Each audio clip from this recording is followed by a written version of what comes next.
And you guys, when it was Steph's turn, I got so excited to come up here and share with you guys because I love farming, not as much as John Greer does, but if I could share a story with you guys, many years ago, I went door knocking to promote my open house on a listing that I got. And the first door that I knocked, there was nobody home. And then when I came around the corner, there was a really beautiful white 1973 Plymouth Barracuda in showroom condition, right? And when I saw it, I heard the song dun, dun, dun, dun, dun, dun, dun, dun, dun, Barracuda, right? And I was just like, wow, this is beautiful. And there's a guy like doing something to the interior. So I go, hey, excuse me, do you live here? He goes, yeah. And I had the door knocking list from Christy. And I said, are you Sergio? He goes, yeah, I am. I go, hey, man, this is a beautiful car, And I told him about the open house and whatnot, and I'm selling your neighbor's house and so on. And then I kept walking, and I probably knocked like 80 doors. And like all of us in this room, I do have a ugly story to share with you from that same day. But and I find myself usually sharing the ugly story and not the good story. The ugly story was this guy told me, get off my lawn. I don't want your trash. Take your flyer. Get out of here. Whatever. And I remember that story. But now, lately, the story I'm telling you now actually has won over the bad story. So many years later, I'm sitting at a restaurant, and that Sergio guy walks in. And I recognize him, and I go, hey, you're Sergio from 11935 Ringwood. He goes, no, that's not my address. I live at 11145 Dune. And I go, oh, okay, but Ambrose, your neighbor, he goes, you're the guy that sold that house? I go, yeah. He goes, how do you remember me? I go, I just have a good memory. So we started talking, and the next week I went back to that restaurant, and same thing, ran into him again because he would go there for happy hour. And eventually he ended up bringing his wife, introduced me to his wife. And we just started, meeting there. And then later they invited me to like a concert and stuff like that. And I gained a friend from door knocking, right? From door knocking for that, not a consistent farming, but just my open house. Since then, I've gone on to sell their son a condo.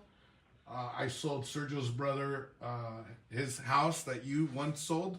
Yeah. In Norwalk. Yeah, on my farm. I represented him on a purchase. Sergio's brothers referred me to 3 other clients. Right now, Sergio's brother's daughter is qualifying with me, and the list just goes on. I can't remember how many people they've referred to me off and on, but from one door, right?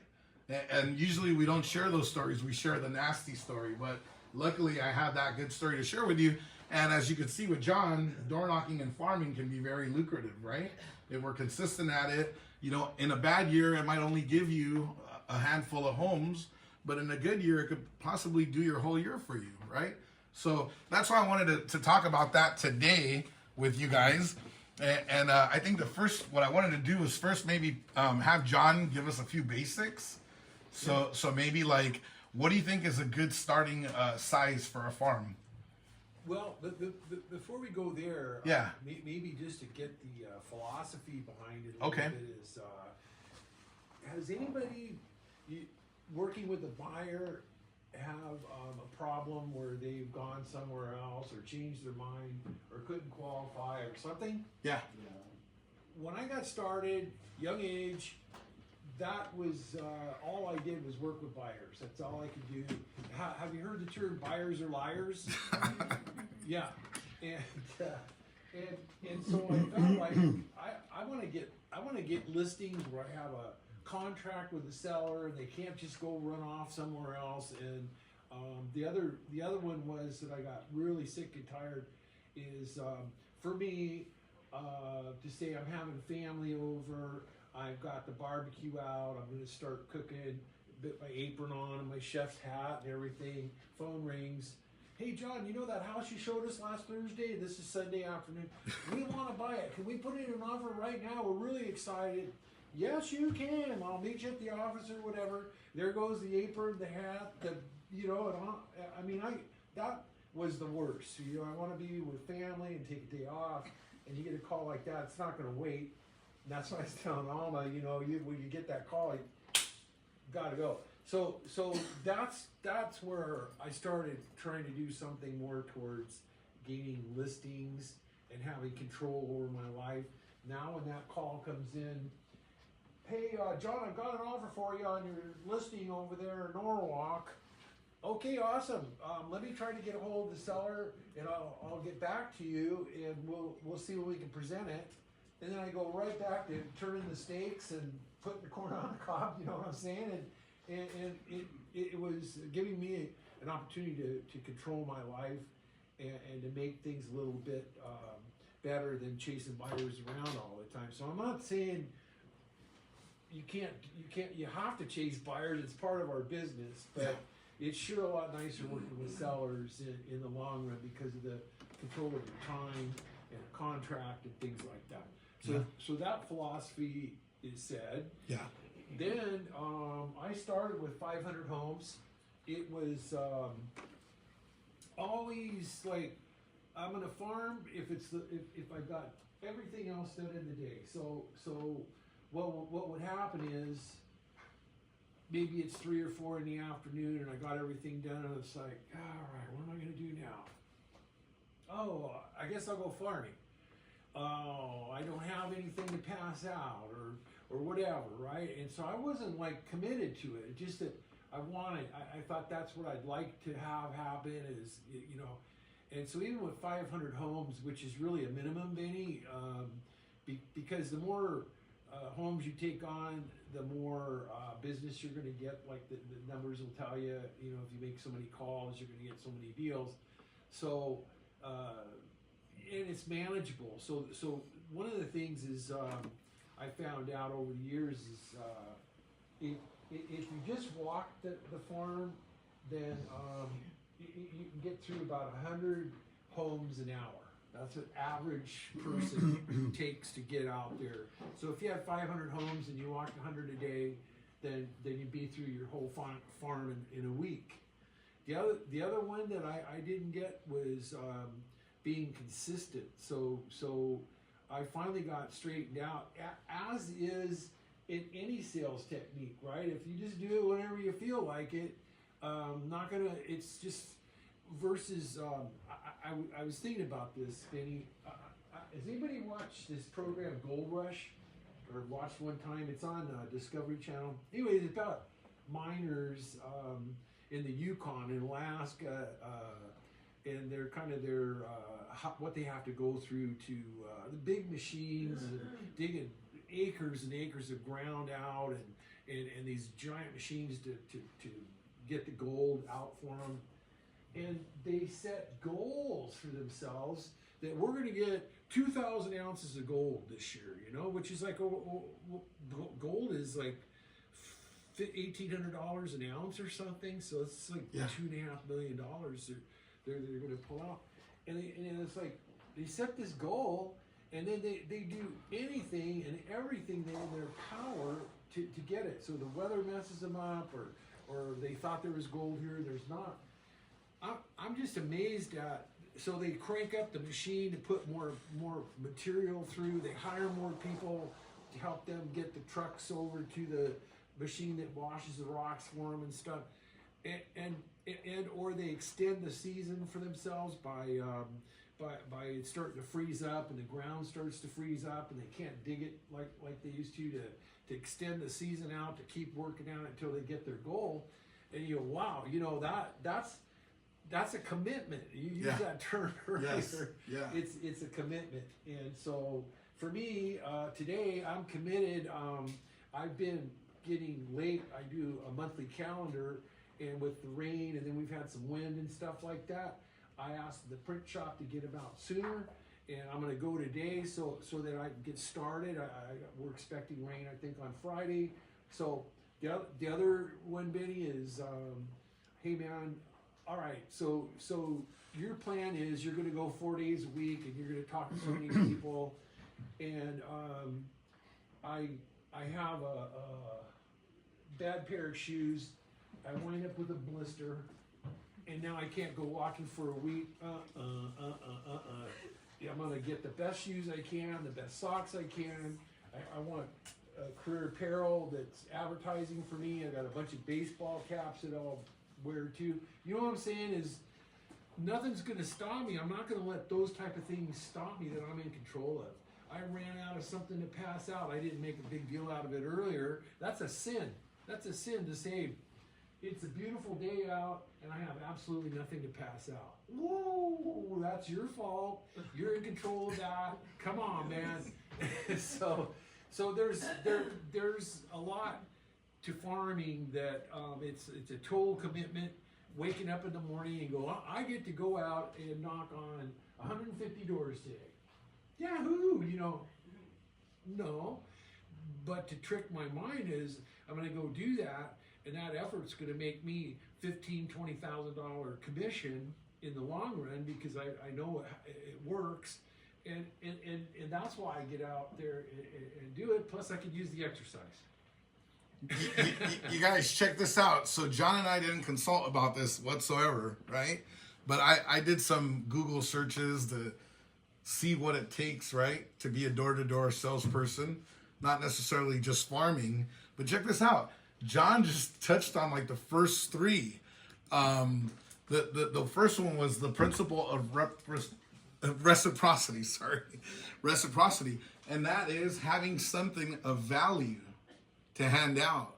And there's a professor, I don't remember what university he's from, but his name is Professor Cialdini, Robert Cialdini, and he did a test where, I think we talked about this a couple of meetings ago, where he had waitresses, when they brought the bill, leave candy or a mint, and then some that didn't. Well, there were higher tips on the ones that left the mint or candy versus the ones that didn't.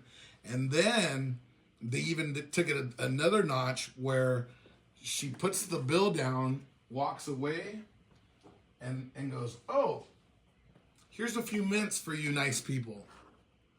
And those even got more of a tip than when they put mints with the bill, right? So there's like 3 levels of that same delivery. So if you guys remember, Scott, you might remember Charlie Dunn, right? He used to give out psychedelic notepads. So they were like neon orange, neon green, neon red, whatever. And he would ask, oh, hi, Mr. Ford. How are you doing today? Oh, great, Charlie. Good to see you again. It's that time of the month again, right? Yeah, it is. What color would you like, Mr. Ford? Oh, I'll take neon green. All right. You have a great rest of your day. Is there anything I can help you with in real estate today? No. Awesome. You have a great day, Charlie. All right, Mr. Ford, you too. So the principle of reciprocity says that if you bring something of value, right? Not always, but most of the time, those people are going to feel a little bit indebted to you. And as you see with the result with John, is they call him first when they need to make a move, right? So. And you know what makes me think, Danny? Those calls when they call me, you know. It's a warm call. It's totally a warm call. Atlanta, you know, if you could picture, they'll call. I don't have any big sales pitch. I only thing I do have is a real good listening presentation, but a lot of times I can close it up. They don't care what's the price. Let's go. And there's no closing techniques whatsoever. They're already closed before I got there. Yeah. So, Alana, don't you live in this farm? Yeah, I would not be here if John didn't farm. I would have been in real estate. I would have been in this office. But yeah, I've lived in his farm for 30 years. And consistency, he hands out that calendar every month. And every month, there have been a couple months I've been like, it's the end of the month. I haven't got my calendar. But he has never let us down. He brings that calendar. And a few years ago, for sure, if somebody had said, who's your real estate agent? Oh, John Greer. And we'd only talked a number of times. But it's just seeing that on my refrigerator. That's great. Right. So the other point, guys, John touched on this too, and I'm telling you, we didn't talk. Did I come to you yesterday and say, hey, man, I just told him, I said, hey, we're going to pick your brain a little bit tomorrow. So I said, so if you want to bring some notes, and he goes, it's all right here, man. I go, all right. So consistency and commitment. You got to be consistent. I was telling Alana this morning, everything works. You want to call expireds. You want to call for sell by owners, you want to go visit for sell by owners, you want to do drop offs, you want to door knock, it all works. You want to do open houses, go do 4 open houses a week for the next 90 days. You will have something. I mean, you don't even have to know sales. I guarantee you will find somebody that'll say, hi, we want to make an offer on the house next door. I mean, it'll happen. Somebody will walk in, I need to sell my house. Oh, I don't know what I'm doing. We'll call John or Benny, you know? So as long as you're consistent and you're committed, you will get that. The other thing that they said is social proof, right? So what do they mean by social proof? Is you want to start putting out there, documenting your activities, right? So if you are door knocking, hey, I'm door knocking the city of Cerritos today. I'm door knocking CYPRESS today, right? Maybe a post on Facebook. Went out today door knocking, and unfortunately the rain it finally stopped me. I kept knocking for a few minutes, but then I got completely wet. Look at me, I'm drenched, right? But providing social proof that you're doing this stuff and documenting it, it's not going to give you a transaction right away, but it's going to start showing people that, hey, I'm an active person, I'm out there doing this, and so that's going to help you in the long run. You know, Benny, another one on that social proof is taking a picture of the house with the sign out front and the sold sign Yes. on it, Mm-hmm. and look what I just sold. You Yes. know, what I just put into escrow. It's Mm-hmm. like, whoa. And I tell you guys, if you haven't made a sale or you don't have a buyer, that's the point of this meeting. We have right now, every single one of you has 3 buyers looking in Yorba Linda. If you wanted to call Yorba Linda tonight and say, hi, I work in CYPRESS, but I have 3 buyers looking to purchase in Yorba Linda right now. Have you considered selling your home? Oh, you know what? We actually have. Hey, Roseanne, the buyers that you mentioned, give me what they're looking for. How much are they approved for? And then go to the appointment, right? So you have that. If we make a sale, Eduardo closes a deal, today, you could put there, hey, home sold in Westlake Village, whatever, right? It doesn't have to say, I sold a home. You could just say, just sold, right? And it's got all your information under it. The other thing that they said was authority, and that ties into what we were just saying now, is a lot of, you're new, you don't have a listing or a sale, right? But combined, you probably have like 400 years worth of experience in this room right now, right? So if I don't know the answer, John knows the answer, and if not, Eduardo, he's going to charge you per hour for giving you his consultation. But anyways, a lot of us have combined experience, so you don't need to know it all, right? So that's where you could say, if somebody were to say to you, well, I'm thinking about selling my home.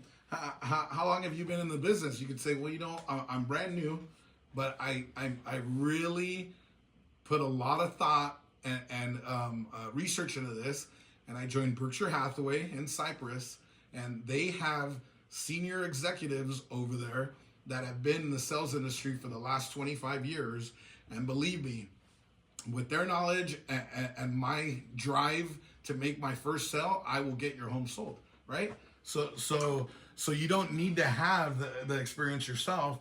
You could rely on the people that surround you. Number 5, it said liking, and what that means is this, right? Hey John, so I've never met your significant other, but I imagine she's a really nice lady. Do you guys have any kids together? Yes. Oh, great. What do you do for a living, John? Well, I sell real estate. Oh, you do? Oh, that's awesome. I thought about getting into real estate once. Wow. Hey man, 4th of July's coming up. Are you going out of town anywhere? No, I don't usually do that. Oh, okay. I have a boat, so I go to like the lake and stuff. You ever been to the lake? Yeah. You have? Do you like the lake? I love boating. Oh, man, we have something in common. Oh my gosh, great. Hey John, if you were to win the lottery tomorrow and you made that jackpot that they're advertising, 14 million, what would you do? Retire. Great. That's the same thing I would do. So what they mean by liking is find things that you have in common and like those things, right? So the biggest way to get there is by building rapport, and the easiest way to get there is by doing Ford. So you guys all know what Ford is, right?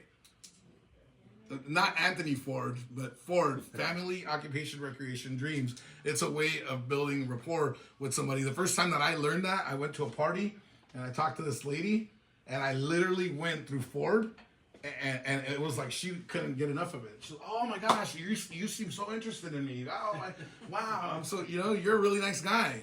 So can you add a little bit more to that? Like at the door, do you, like when sometimes you run into people outside or whatever, do you? I try to talk about stuff. So my most recent one is this guy's got and I don't like cars. He's got a 49 or 50 Chevy, purple, lowered, chrome rims, white tuck and roll interior. He's out in the driveway wiping that down. Well, guess what? Wow, that thing's beautiful. Man, oh man, did you fix it up yourself or did no, I bought it like this, and I'm like, oh my gosh, wow, even the dash matches outside paint. Went on for 20 minutes with the guy, and he was kind of a standoffish person. He had a Cadillac and I had a Cadillac. We talked about that before. Seemed standoffish. Not anymore. Yeah, yeah. But if they're gardening or, hey, everybody talks about weather. I mean, hey, it's a beautiful day, isn't it? Right? That makes them answer me, isn't it? Yeah. And they'll always do that. They're out pulling weeds or they got some nice roses. Those are beautiful roses. What do you put on those, And if you guys go back just to that door that I knocked, that's what the liking that I had with Sergio was his Barracuda. Wow, this is a beautiful muscle car. Can you tell me more about it? And boom, he opened up. And actually, I just remembered, you guys, last year I told you about this house that had a 3-car garage, that the guy, all he does is build cars. That's Sergio's friend. So now all of his car guys, when they think real estate, they're thinking of me too. And it's funny, the first time I ever met Sergio, we started on about his Barracuda, right? And so that's just things that you need to find in common with people when you're out there.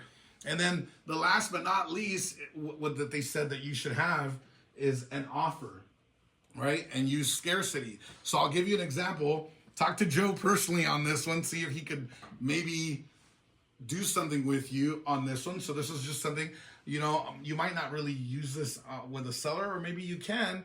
You could say, hey, Mr. Seller, just going door to door to introduce ourselves. Berkshire Hathaway here in Cypress, we're your local real estate office. And for the month of April, we're in combination with our sister company, New American Funding. They do the financing for us. We'll offer a buyer on your property a free appraisal.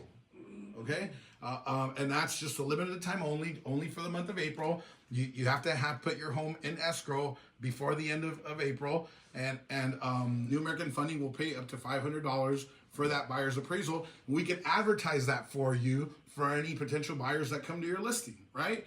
Another one would be, Mr. and Mrs. Seller, for the month of April, we're willing to offer you a complimentary home warranty, a seller's home warranty that covers you while we're marketing your property, and we'll also pay for the buyer's home warranty, at the close. And this gives you a peace of mind and kind of releases you from a lot of liability, not all liability, but a lot of liability, because you offered a home warranty on the sale of your home, and the value of that is about $650, right? So things of that nature, right? Or our escrow company, and just whatever. You could come up and talk to your affiliates about something that you could offer for that month. And now, so you brought something of value in the beginning, maybe a notepad or a calendar, but then you're also saying, hey, by the way, in the month of April, we're offering this. And then the point that they really made is you got to have scarcity in there. So if they call you in May about the April offer, you have to say, yeah, I'm sorry, that was only in April. Please keep an eye out. Maybe in the next few months we might have another free offer, and we'd love to offer you that at that time. But that's something else, right? When you're at the door, just to bring something like that, an offer that is only valid for a short period of time. So anything you want to add to that? Just to add on to that is the Kinswick, cosmetic repair program. Mm-hmm. If you see a house that's in really bad shape, just say, hey, you know what? I can help you, if you decide you wanna sell, I can get you a loan on this property and help you clean it up a little bit so you can get more money. Wouldn't that be good for you? You guys, I was on the phone with you guys, some of you know him, Melvin Castro. I was on the phone with him 2 days ago, and he mentioned to me his famous one that he used with that. The guy says to him, well, what do you think my home is worth in its current condition? And he goes, I think it's worth $850,000. And he goes, how much do you think it would cost to rehab this whole place? He goes, I think about 100. He goes, well, what would your company charge me for that? And he goes, well, it's 10% interest, and they charge you 2%, of the amount and whatnot, and broke it down to him. And he goes, and what do you think it would sell for? And he goes, I think $1.1 million. And it turned out they ended up actually really spending $150,000, but they sold it for $1,375. And then Melvin, because they had multiple offers, the buyer's agent gave him a percent. So he got 4% on $1,375 using that Mulhern Advantage program. So something to think about. Do you think that seller was happy? They went from $850, $1 million, but then they got $375,000 versus. It seems like they borrowed 100 to make 200. No, they borrowed 150 to make. They doubled Five. their loan. Yeah. Loan amount that they borrowed. They So- doubled it back. Yeah. And when you punch that out, well, it's still 10% interest, which doesn't seem that high anymore, but 10% interest on that amount of money is really not that much. 2 points is really not that much. Yeah. When you figure they're making $150,000 on the loan and the costs and what have you, that's not much money. Yeah. No, definitely. So, all right, you guys, I hope you got something out of that, and you'll go door knocking. Yeah, somebody had a question? I've got questions on it. All right. All right. Make it-